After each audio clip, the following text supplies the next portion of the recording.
வாக்காள பெருமக்களுக்கு ஒரு நற்செய்தி. இந்த எலெக்ஷன்ல பேனா சின்னத்துக்கு ஓட்டு போட்டீங்கன்னா இந்த தொகுதி மக்களுக்கு நீங்க ஆசைப்பட்ட அத்தனையும் கிடைக்கும். அதுக்கு ஆதாரமா பேனா சின்னத்துக்கு ஓட்டு போடுற ஒவ்வொருத்தருக்கும் தங்க மோதிரம் பரிசு கொடுக்க போறோம். உங்க வாழ்க்கை மாறணும்னா, தொகுதியில ஒரு பெரிய புரட்சி நடக்கணும்னா பேனா சின்னத்துக்கு ஓட்டு போடுங்க. உங்கள் சின்னம் பேனா சின்னம். உங்கள் சின்னம் பேனா சின்னம். உங்கள் சின்னம் பேனா சின்னம். உங்களின் சின்னம் பேனா சின்னம். ஏண்டி தங்க விக்கிற விலைக்கு இவர் எப்படி மோதிரம் கொடுப்பாரு? இதெல்லாம் ஏமாத்த வேலையாம்.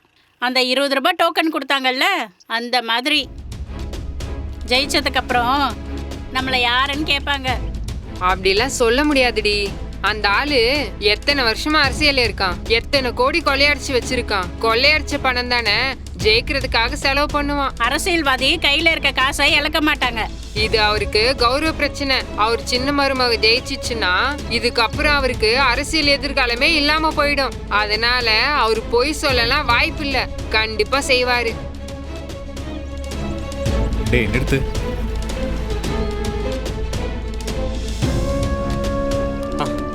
அண்ணே சொல்லுங்கண்ணே. நீ தான் இந்த ஏரியா இளைஞர் அணி தலைவர். ஆமாண்ணே. சரி, நீ என்ன பண்ற? நாளைக்கு ஓட்டர் ஐடி எடுத்துக்கிட்டு எல்லாரையும் சிஎஸ்எஸ் கிரவுண்டுக்கு வர சொல்லிடு.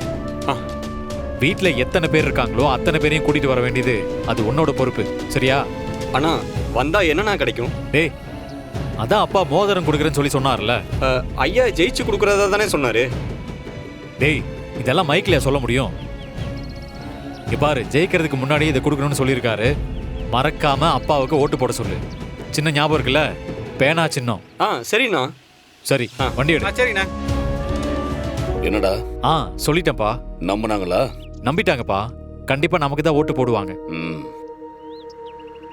சரி, நீ போய் மத்த வேலையை பாரு. சரிங்கப்பா.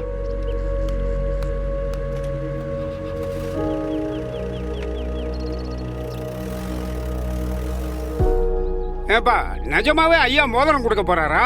ஆமாயா, அவர் பிள்ளையே சொல்லியிருக்காரு. நம்ம தொகுதிக்கு தான் ஏன் ஜாக்பாட்டு? அதிகாரிக்கு யாரும் தகவல் சொல்ல மாட்டாங்களே. அதெல்லாம் சொல்ல மாட்டாங்க. சொன்னா தொலைச்சிருவான். 1 கிராமா 2 கிராமா யாருக்கு தெரியும்? 1 கிராம் கொடுத்தாலும் இன்னைக்கு ரேட்டு படி 15,000 ரூபாய். யாரு கொடுப்பா? டேய், சந்தோஷமா வாங்கிக்கிட்டு போடா. சரி சரி, வெயிட் பண்ணுங்க, நான் வரேன்.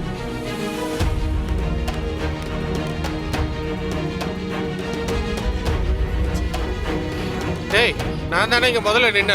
இப்ப நீ வந்து நிக்கிற. நான் துண்டு போட்டு வச்சிருந்தியா? என்ன தரையில துண்டு போட்டு வச்சிருந்தியா? போய் அந்த பக்கம். டேய், ஒழுங்கு மரியாதை லைன்ல போய் நில்லு. டேய், நான் ரொம்ப நேரமா நின்னுக்கிட்டு இருந்தேன்டா. ஒண்ணுக்கு வருதுன்னு அப்படி போயிட்டு வந்தேன்டா. அதுக்குள்ள நீ வந்து நிக்கிற. டேய், குறுக்கு வழியில உள்ள புந்து இந்த மாதிரி வேலை செய்யாத. போ, ஒழுங்கு மரியாதை லைன்ல நில்லு. தொலைச்சிரும் உன்னை. நான் இங்க நிக்கிறேன். ஏமா நான் இங்க இது வேலைக்கு அது முன்னாடி போனாதான் சரியா இருக்கும். எங்க வர? யோ, நான் இங்க தான் நின்னேன். யோ, போடா அந்த பக்கம். போடா அந்த பக்கம். ஏன் வர? போய் அந்த பக்கம். போன்றேன்ல. போயா, ஊடால வந்துகிட்டே. போயா. ஐயோ, எவனும் விட மாட்டேங்கிறாங்களே. எத்தனை மோதிரத்தை கொண்டு வந்தாங்கன்னு தெரியலையே. என்ன இவ்வளவு கூட்டமா இருக்கு? நமக்கு கிடைக்குமா கிடைக்காதுன்னு தெரியலையா?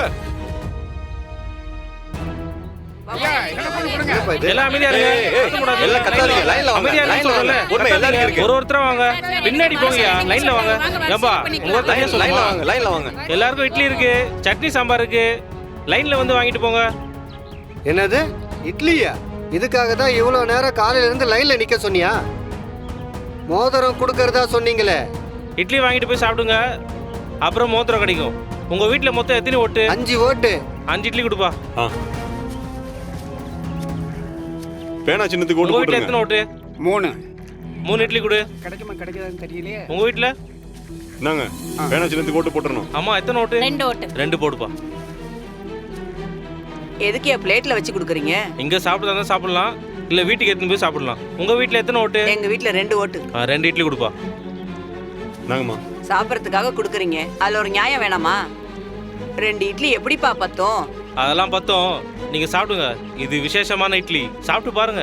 போங்க போங்க, அடுத்து நீங்க வாங்க. எத்தனை? யோ, என்னையா அவன் ஆயிரக்கணக்கில் காசை கொடுத்து ஜெயிக்க முடியாம நிக்கிறான். நீங்க என்னையா 2 இட்லி கொடுத்து ஜெயிக்க பாக்குறீங்க? சரி போடுறதுதான் போறீங்க, ஒரு பிரியாணியாவது போட முடியாது? என்னையா என்ன பார்த்தா என்ன இழிச்சு வாய் மாதிரி தெரியுதா? முதல்ல இட்லி வாங்கிட்டு போய் சாப்பிடியா. உங்க வீட்ல எத்தனை ஓட்டியா? 5 ஓட்டியா? 5 இட்லி கொடுப்பா.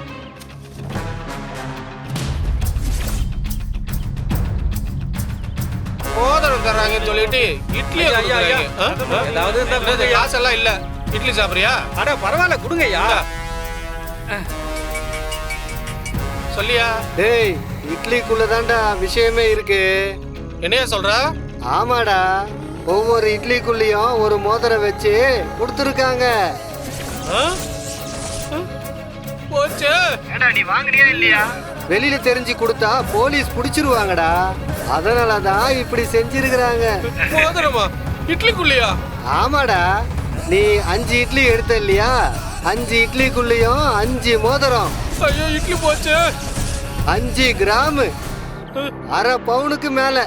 லாட்டரி அடிச்சிச்சுடா உனக்கு இன்னைக்கு. ஐயோ எங்கடா அந்த இட்லி வாங்கினவன்?